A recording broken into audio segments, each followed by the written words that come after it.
सबको जैम सी की। मैं हूं श्याम और आपका स्वागत है होप चैनल हिंदी में। आइए हम प्रार्थना करें। हमारे महान सच्चे जीवते अनुग्रहकारी सामर्थी परमेश्वर, तू स्वर्ग में विराजमान है और हम सब तेरे बच्चे जब तुझसे प्रार्थना करते हैं तो हमारी प्रार्थना को सुनता है। धन्यवाद देते हैं पवित्र आत्मा के लिए जो हमें दिया गया है एक सहायक के रूप में। हम चाहते हैं आज उनकी अगुवाई, ताकि मेरे परमेश्वर इन वचनों से आप हमसे बात करें, ताकि हमारे जीवनों से हम घटें और तू बढ़े। प्रभु यीशु मसीह के नाम से इस प्रार्थना को मांगते हैं, आमीन। मेरे बहन भाइयों, हम इन वचनों की श्रृंखला में चल रहे हैं पवित्र आत्मा के विषय में। और हमने पिछले जो अध्याय था, जो हमने पिछली वचनों के अंदर बहुत सारी बातें सीखी। हमने सीखा कि जो पवित्र आत्मा है ये अलग तरीके से कार्य करता है। पवित्र आत्मा प्रभु यीशु मसीह की उपस्थिति को हमारे जीवन में लेकर आता है। पवित्र आत्मा प्रतिज्ञा जो प्रभु यीशु मसीह ने करी थी कि मैं तुम्हें अनाथ नहीं छोड़ूंगा, परमेश्वर का आत्मा उस प्रतिज्ञा को पूरी करता है। वो प्रभु यीशु मसीह का प्रतिनिधि बनकर इस धरती पर हमारे बीच में आता है। पवित्र आत्मा प्रभु यीशु मसीह जो है वो, जब हमने देखा पिछली बार कि किस तरीके से प्रभु यीशु मसीह जो है हर जगह वो उपस्थित नहीं हो सकते थे शरीर में, इसलिए वो पवित्र आत्मा के रूप में आज हम सबके साथ हर जगह उपस्थित हैं। मेरे बहन भाइयों, हमने देखा कि किस तरीके से पेंतिकोस्त के दिन पवित्र आत्मा उतरता है और वहां पर प्रभु यीशु मसीह की पूरी सामर्थ से उपस्थिति हम देखते हैं चेलों के बीच में। वो चेले जो डरते थे, वो चेले जो सहमे हुए थे, वो चेले जो डरते थे प्रभु यीशु मसीह के वचन को दूसरों के सामने लाने से, अब वो चेले एक नई सामर्थ, एक नई शक्ति, एक नया बल पाकर वो अपने आप को उन्होंने पूरी रीति से परमेश्वर के हाथों में समर्पित किया और उतर गए परमेश्वर की गवाही लेकर, प्रभु यीशु मसीह का साथ लेकर, और उस सेवा को किया और लोग उनके साथ जुड़ते गए। मेरे अजीज बहन भाइयों, हमने देखा कि यही वो प्रतिज्ञा जो हमारे लिए अनंत काल तक, अनंत जीवन तक पहुंचाने की है, यही पवित्र आत्मा प्रभु यीशु मसीह को हमारे जीवन में लेकर आता है, जो हमें अनंत काल तक लेकर जाता है। हमने देखा कि यही पवित्र आत्मा हमारे बीच में पिता और पुत्र की उपस्थिति को जाहिर करता है। मेरे अजीज बहन भाइयों, पिछली जो अध्याय था, पिछला जो वचन था, उसमें हमने एक वचन पढ़ा था, यूहन्ना उसका 14वां अध्याय और उसकी 23वें वचन में परमेश्वर का वचन कहता है, यीशु ने उसको उत्तर दिया, यदि कोई मुझसे प्रेम रखेगा तो वह मेरे वचन को मानेगा और मेरा पिता उससे प्रेम रखेगा और हम उसके पास आएंगे और उसके साथ वास करेंगे। मेरे बहन भाइयों, ये जो वचन है ये बहुत ही महत्वपूर्ण है। ये वचन हमें सिखा रहा है कि हमें अपने आप को पवित्र आत्मा के समर्पित करना है, पवित्र आत्मा के हाथों में समर्पित करना है। हमें परमेश्वर के आज्ञाकारी बनना है, क्योंकि वचन कहता है कि जब तक हम आज्ञाकारी नहीं बनते, जब तक हम परमेश्वर की बातों के पीछे नहीं चलते, तब तक ये पवित्र आत्मा, तब तक प्रभु यीशु मसीह, तब तक पिता हमारे पास नहीं आ सकता। साफ वचन कहता है कि और मेरा पिता उससे प्रेम रखेगा और हम उसके पास आएंगे और उसके साथ वास करेंगे। कितना प्यारा और कितना सुनहरा ये वचन है कि परमेश्वर कहता है हम उसके साथ वास करेंगे, जो परमेश्वर की आज्ञा को, जो परमेश्वर के वचनों को मानते हैं। मेरे अजीज बहन भाइयों, याद रखना, ये जो वचन है ये प्रतिज्ञाई आत्मा के विषय में वचन है कि जब हम उस आत्मा की अगुवाई मांगते हैं, जब हम परमेश्वर के वचन को मानते हुए इसके पीछे चलते हैं, तो परमेश्वर हमसे वादा करता है कि वो हमें वास करेगा। हमारे जीवन के अंदर, हम सब के जीवनों के अंदर, हम सब आज एक बहुत महत्वपूर्ण बात को देखेंगे। आज के जो अध्याय है हम देखेंगे इस विषय में कि किस तरीके से परमेश्वर का आत्मा कलीसिया का संचालन करता है, कलीसिया का मार्गदर्शन करता है। मेरे अजीज बहन भाइयों, ये बहुत जरूरी है। आज हम तो चल रहे हैं प्रभु के अनुसार, प्रभु की आत्मा के अनुसार। क्या हमारी कलीसिया, क्या हमारे लोग जहां हम खड़े होते हैं, जहां हम प्रार्थना करते हैं, जहां हम वचन सुनते हैं, जहां हम प्रचार करते हैं, क्या हमारी कलीसिया परमेश्वर के आत्मा के अनुसार चल रही है? ये एक बड़ा सवाल हम सब के लिए है। क्या हम परमेश्वर की आत्मा के अनुसार हैं? मेरे बहन भाइयों, हम इस चीज को आज देखेंगे। क्या पवित्र आत्मा यीशु की उपस्थिति जो हमारे बीच में लाता है, जो परमेश्वर और पृथ्वी पर मसीह जो सच्चा प्रतिनिधि है, क्या हम अपनी कलीसिया के अंदर उसको स्वागत करते हैं? क्या हम परमेश्वर के आत्मा को अपने जीवन के अंदर स्वागत करते हैं? मेरे बहन भाई, आज देख रहे हैं हम लोग कि पवित्र आत्मा पवित्र प्रेरित कलीसिया के प्रशासन में घनिष्ठता से शामिल था। आज भी अगर हम देखते हैं, पवित्र आत्मा हमारी कलीसिया, हमारा चर्च जो है, उसके अंदर वो सम्मिलित है। उसकी एक एक गतिविधि को, उसके एक एक कार्य में परमेश्वर का आत्मा आज भी हमारी अगुवाई करता है। परमेश्वर का आत्मा आज हमारी कलीसिया के अंदर जितने भी परमेश्वर के प्रचारक होते हैं, मेरे बहन भाइयों, याद रखना, उनका चयन भी पवित्र आत्मा करता है। यही पवित्र आत्मा उनको संचालित करता है। यही पवित्र आत्मा उनको मार्गदर्शन देता है, जो बड़ी की बड़ी एक भीड़ वो लेकर चलते हैं। मैं सोचता हूं, अगर मूसा के पास परमेश्वर की अगुवाई ना होती, वो पवित्र सामर्थ ना होती, तो उसका एक बड़ी भीड़ लेकर और उस मिस्र देश से निकलना कोई आसान नहीं था। वो फंस जाता है एक जगह, वो फंस जाता है ऐसी जगह जहां आगे समंदर है और पीछे सैनिक है। मेरे बहन भाइयों, उस समय परमेश्वर की आत्मा की अगुवाई मांगी और परमेश्वर ने अपना सामर्थ उसे दिखाया। उसने कहा अपनी लाठी उठा, और उसे अपनी लाठी उठाई और वो सामर्थ उसके जीवन में कारगर थी, और उसके द्वारा वो पानी जो था वो 2 भाग में बट गया। मेरे बहन भाइयों, आज जो भी कलीसिया है, अगर परमेश्वर का आत्मा उसमें नहीं है, आप देख लें परमेश्वर वो कलीसिया को, वो जो कलीसिया है वो किस तरीके से अपने आप को चयन करती है। वो फिर मनुष्यों की कलीसिया है, वो परमेश्वर की कलीसिया नहीं। आज कलीसिया के अंदर परमेश्वर का आत्मा होना बहुत जरूरी है। परमेश्वर कलीसिया, उसका मार्गदर्शन और जो करता है, और उसका जो मेन जो मुख्य कारण है वो है प्रार्थना और उपवास। हम देख रहे हैं बाइबल के अंदर कि परमेश्वर के जो कलीसिया है, जो पवित्र आत्मा, जो परमेश्वर हमें कलीसिया को खड़ी कर रहा है, परमेश्वर का आत्मा हमें उपवास और प्रार्थना के लिए अगुवाई करता है। एक कलीसिया समृद्ध तभी बनती है जिस कलीसिया के अंदर उपवास और प्रार्थना की जाती है। मेरे अजीज बहन भाइयों, इस चीज पे ध्यान दें। आइए हम वचनों में कुछ पढ़ेंगे और कुछ समझेंगे कि क्या जरूरत है प्रार्थना, क्या जरूरत है हमें परमेश्वर के वचन को, और क्या जरूरत है उपवास को रखने की। मेरे साथ निकाले प्रेरितों के काम उसका 13वां अध्याय। यहां पर परमेश्वर का वचन कहता है, प्रेरितों के काम उसका 13वां वचन और 1 से लेकर 4 पद तक परमेश्वर का वचन कहता है, आंतिकी की कलीसिया में कई भविष्यद्वक्ता और उपदेशक थे, और जैसे जैसे बरनबास और शिमोन जो निगार कहलाता है, और लुकियुस कुरेनी, और चौथाई देश जहां देश के राजा हेरोदेश का दूध भाई मनाहेम और शाउल। और जब वे उपवास सहित प्रभु की उपासना कर रहे थे, तब पवित्र आत्मा ने कहा, मेरे लिए बरनबास और शाऊल को उस काम के लिए अलग करो जिसके लिए मैं उन्हें बुलाया है। मेरे बहन भाइयों, यहां ध्यान रखें, ये उपवास और प्रार्थना कर रहे थे। ये एक जगह बैठकर प्रार्थना कर रहे थे, उपवास कर रहे थे, और परमेश्वर यहां पर कलीसिया के अगुओं को चुनता है।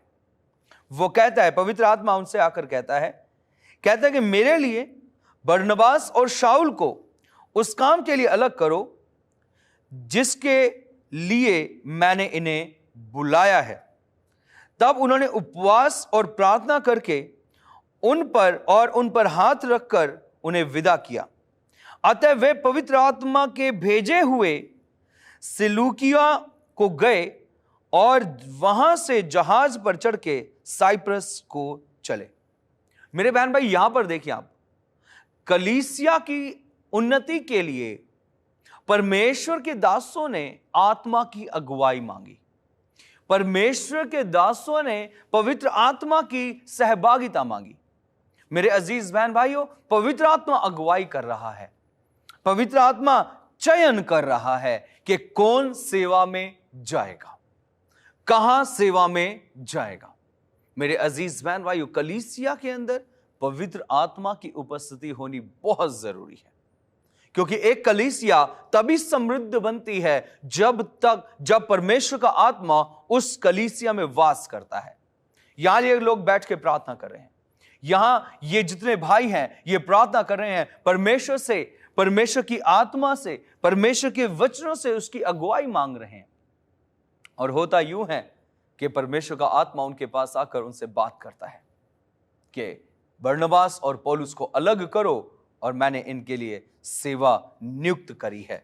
मेरे अजीज बहन भाइयों, जब हम देखते हैं यहां पर जब ये लोग चुने गए, प्रेरितों के काम 13वां अध्याय और 9वां वचन कहता है, तब शाऊल ने, जिसका नाम पौलुस भी है, पवित्र आत्मा से परिपूर्ण हो उसकी और टकटकी लगाकर देखा और कहा। यहां पर आप बात का ध्यान दें, परमेश्वर का वचन कहता है कि जो शाऊल है, जो पौलुस है, वो पवित्र आत्मा से परिपूर्ण हो गया।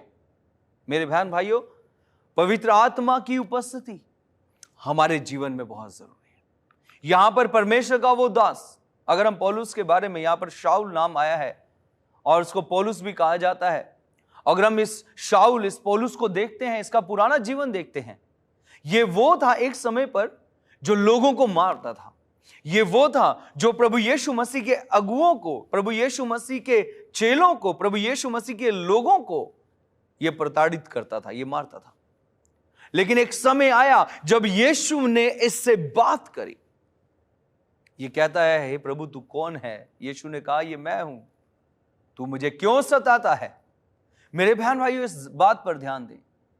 हम कलीसिया अगर आत्मा की कलीसिया हैं, हम कलीसिया यदि आत्मिक कलीसिया है, वो कलीसिया जो प्रभु यीशु मसीह की बात मानते हैं, प्रभु यीशु मसीह की ओर टकटकी लगाकर देखते हैं। आप ध्यान रखें, प्रभु यीशु मसीह हमें निरंतर देख रहा है। वो हमारे दुख और सुख में 24 घंटे निरंतर हमारे साथ खड़ा है। शाऊल को पकड़ा गया, शाऊल यहां पर अपने पापों को मानता है, अंगीकार करता है, अपने पापों से पश्चाताप करता है। वही आत्मा जिसके विषय में हम सीख रहे हैं, वही आत्मा इसका मार्गदर्शन कर रही है। वही आत्मा, परमेश्वर का आत्मा पौलुस को सामर्थ्य दे रहा है, पौलुस को उसके पापों को गिनवा रहा है। यह अपने आप को, अपने जीवन को पूरी रीति से प्रभु यीशु के हवाले कर देता है। और यही पौलुस एक समय था, मारता था, अब समय है जब ये पौलुस प्रभु यीशु मसीह का प्रचार वो पवित्र आत्मा से भरकर कर रहा है। मेरे अजीज बहन भाइयों, पौलुस आत्मा से भर गया। हम वचन देखेंगे प्रेरितों के काम 13वां अध्याय और उसके 52वें वचन में। यहां पर परमेश्वर का वचन कहता है, और चेले आनंद से और पवित्र आत्मा से परिपूर्ण होते गए। मेरे बहन भाइयों, जैसे जैसे ये चेले प्रभु में बढ़ते गए, जैसे जैसे ये चेले परमेश्वर की कलीसिया में जुड़ते गए, जैसे जैसे ये चेले परमेश्वर की सच्चाई को और ज्यादा खूबसूरत तरीके से और ज्यादा परमेश्वर की जोरों से सेवकाई करते, तो परमेश्वर का आत्मा इन्हें और भर देता, ये और आनंद से भर जाते, और ये खुशी से और ये चाहत से परमेश्वर के काम में लग गए। वचन कहता है, ये आनंदता से, परमेश्वर की आत्मा से भर गए। पवित्र आत्मा इनकी गतिविधियों को भी नियंत्रण में लेता है। मेरे बहन भाई याद रखना, जब ये लोग परमेश्वर के इस लोगों ने जितने चुने हुए हैं, भले वो आज के समय में क्यों ना हो, अगर हम परमेश्वर के आत्मा के द्वारा चुने जाते हैं तो परमेश्वर हमारी गतिविधियों को अपने कंट्रोल में ले लेता है।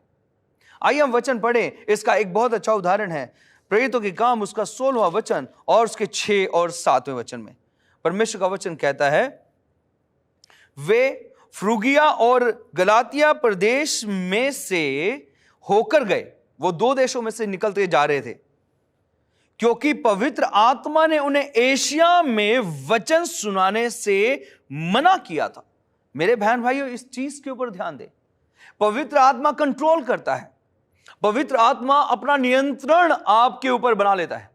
वो आपको बताता है आप कहां जाएं, कहां नहीं, आपका प्रचार कहां होना चाहिए, कहां नहीं, आपका कार्य क्या होना चाहिए, क्या नहीं। एक एक चीज पवित्र आत्मा अगुवाई करता है। मेरे अजीजों, अगर हम देखें पवित्र आत्मा की अगुवाई के लिए पुराने नियम से लेकर यहां तक बहुत सारी बातें हैं। आप याद रखें एक घटना जो घटती है प्रभु यीशु मसीह के जन्म उपरांत, जब हेरोदेस उठता है मारने के लिए उन बच्चों को जो 2 साल से छोटे थे। उस समय में एक घटना घटती है, परमेश्वर का आत्मा आता है और यूसुफ को बोलता है, उठ, इसको यहां से लेकर चल और मिस्र देश को चला जा। मेरे अजीज बहन भाइयों, पवित्र आत्मा आपके पूरे जीवन पर कंट्रोल करता है, वो आपके जीवन को नियंत्रण में ले लेता है। क्यों? क्योंकि वो आपके जीवन को अपनी महिमा के लिए इस्तेमाल करना चाहता है। वो आपके जीवन के अंदर अच्छी योजनाएं बनाता है। इन्हों को, जो चेले हैं परमेश्वर के, इनको मना किया कि वो एशिया में जाकर प्रचार ना करें। उन्होंने मूसिया के निकट पहुंचकर बितूनिया में जाना चाहा, परंतु यीशु के आत्मा ने उन्हें जाने ना दिया। मेरे बहनों, यहां पर एक और बात ध्यान रखना, इस 7वें वचन के अंदर वो और दूसरी जगह जाके प्रचार करना चाहते थे, लेकिन परमेश्वर के आत्मा ने उन्हें क्या कर दिया? उन्हें जाने से मना कर दिया। मेरे अजीज बहन भाइयों, यहां पर ध्यान दें कि ये चेले, ये परमेश्वर के दास परमेश्वर के आत्मा के नियंत्रण में आ गए। परमेश्वर को पता है, प्रभु यीशु को पता है कि कहां पर प्रचार उचित जाकर किया जाए और वहां पर लोग सुनेंगे। मेरे बहन भाई, इनको बताया गया, इनको वहां भेजा गया और ये चेले उठ के तैयार होते थे, उठकर अपने आप को जाते थे। जब हम बाइबल कोर्स में थे, हम बाइबल स्टडी करते हैं, हम बाइबल के अध्ययन करते हैं, तो हमें पता चलता है कि पौलुस ने मना किया कि प्रभु मैं कुरिन्थियों देश नहीं जाना चाहता, वहां प्रचार नहीं करना चाहता, क्योंकि कुरिन्थियों एक ऐसा देश था जहां बहुत सारी परीक्षाएं उसके सामने आके खड़ी होने वाली थी। लेकिन पौलुस ने प्रभु को मना किया कि प्रभु मैं वहां नहीं जाना चाहता। लेकिन परमेश्वर ने पौलुस को कुरिन्थियों देश भेजा, पौलुस को भेजा कि वहां जाए और प्रचार करे। मेरे अजीज बहन भाइयों, पौलुस वहां जाता है, वहां प्रचार करता है। वो एक अंतरराष्ट्रीय एक कारोबार का एक ऐसी जगह थी जहां पर बहुत सारे लोग आते थे, जहां बहुत सारा पाप होता था। आप याद रखना उस वचन को, जहां पर हमें बताया गया है कुरिन्थियों के अंदर कि स्त्रियां या तो सर ढक लें या फिर बाल काट लें। इस वचन के अगर गहन चिंतन में जाएंगे तो हमें पता चलेगा कि कुरिन्थियों का इतिहास क्या था। मेरे अजीज बहन भाइयों, परमेश्वर का आत्मा हमें कंट्रोल करता है, हमें नियंत्रण में लेकर आता है, हमारी सेवकाई को नियंत्रित करता है। एक और महत्वपूर्ण कार्य जो परमेश्वर का आत्मा करता है, मेरे साथ निकालें प्रेरितों के काम उसका 20वां अध्याय, और हम पढ़ेंगे यहां पर, यह बहुत ही महत्वपूर्ण वचन है, इसकी तरफ ध्यान दें। 20वां अध्याय उसका 28वां वचन, परमेश्वर का वचन कहता है, इसलिए अपनी और पूरे झुंड की चौकसी करो जिसमें पवित्र आत्मा ने तुम्हें अध्यक्ष ठहराया है कि तुम परमेश्वर की कलीसिया की रखवाली करो जिसे उसने अपने लहू से मोल लिया है। मेरे बहन भाइयों, इस वचन पर बहुत ऐसे ध्यान दें। वचन कहता है कि जो कलीसिया है, पवित्र आत्मा ने तुम्हें अध्यक्ष बनाया है कलीसिया के बीच में। आज अगर हम अपने चर्च के अंदर छोटे पद से लीजिए, अगर हम डीकन्स हैं, अगर हम एल्डर हैं, अगर हम चर्च के पास्टर हैं, अगुए हैं, अगर हमें चर्च के अंदर इवेंजलिज्म का, इवेंजलिस्ट का ओहदा दिया जाता है, कोई भी ओहदा दिया जाता है, अगर आप कहीं के अध्यक्ष हैं, आप इस चीज को ध्यान रखें, परमेश्वर के आत्मा ने आपको चुना है। आप किसी मनुष्य के द्वारा खड़े नहीं हुए, यह परमेश्वर के आत्मा ने आपको अध्यक्ष बनाया है। और परमेश्वर का आत्मा आपसे क्या चाहता है? परमेश्वर का आत्मा आपसे चाहता है कि तुम परमेश्वर की कलीसिया की रखवाली करो। मेरे बहन भाइयों, आज हम देखते हैं जितने भी परमेश्वर के दास खड़े हुए वो परमेश्वर की आत्मा की अगुवाई से खड़े हुए, और जितने भी परमेश्वर के कई ऐसे नबी, कई ऐसे दास गिरे हैं, वो परमेश्वर की आत्मा की अगुवाई से नहीं, वो अपने मन से गिरे हैं। उदाहरण के लिए हमारे पास बहुत सारे उदाहरण हैं बाइबल के अंदर।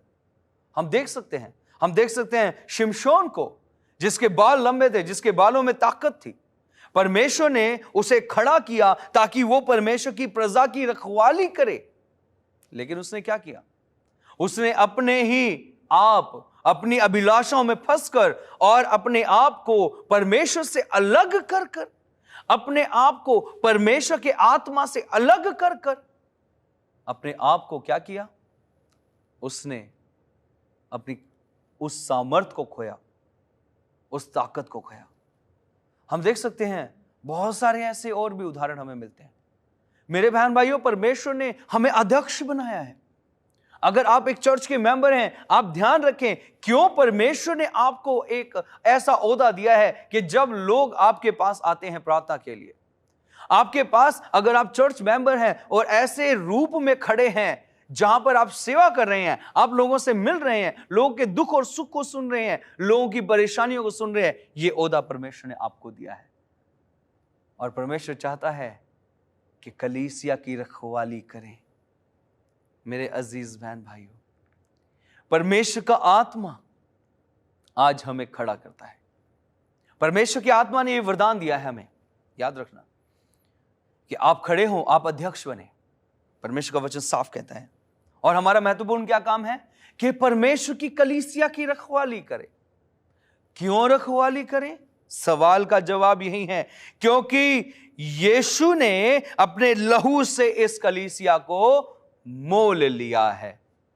मेरे बहन भाइयों, आज अवसर है कि हम परमेश्वर के आत्मा को अपने जीवन में भरपूरी से पुकारें। उस आत्मा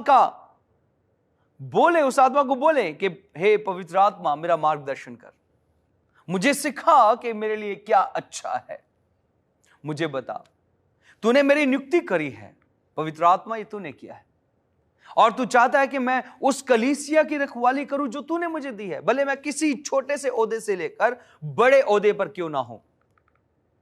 मेरे बहन भाइयों, परमेश्वर ने आपको ओहदे दिए हैं, परमेश्वर ने आपको उस लायक बनाया है और आपको और मुझे करना क्या है? परमेश्वर के लिए ईमानदार और वफादार रहें, क्योंकि पवित्र आत्मा सत्य का आत्मा है, पवित्र आत्मा अगुवाई करता है, पवित्र आत्मा सच्चाई का है, पवित्र आत्मा हमारे मार्गदर्शन करने में हमारी सहायता मदद करता है, हमें अपने कंट्रोल में रखता है। आइए हम सब आज अपने जीवन को परमेश्वर के हाथों में सौंपें और उस पवित्र आत्मा की अगुवाई मांगे। आइए हम प्रार्थना करें। हमारे महान परमेश्वर, हम धन्यवाद देते हैं इन अच्छे पलों के लिए जो आपने हमारे जीवन में दिए। धन्यवाद तेरे पवित्र आत्मा के लिए जो कलीसिया को संचालित करता है, जो कलीसिया को चलाता है, कंट्रोल करता है। हम चाहते हैं हमें अपनी सामर्थ्य से भरें, ताकि हे पवित्र आत्मा हम तेरी सामर्थ्य से भरकर और तेरी अगुवाई को मांगें और प्रभु यीशु तेरे हुक्मों को मानते हुए तुझ में बढ़ते जाएं। प्रभु यीशु मसीह के नाम से मांगते हैं, आमीन। परमेश्वर आप सबको आशीष दे, सबको जय मसीह।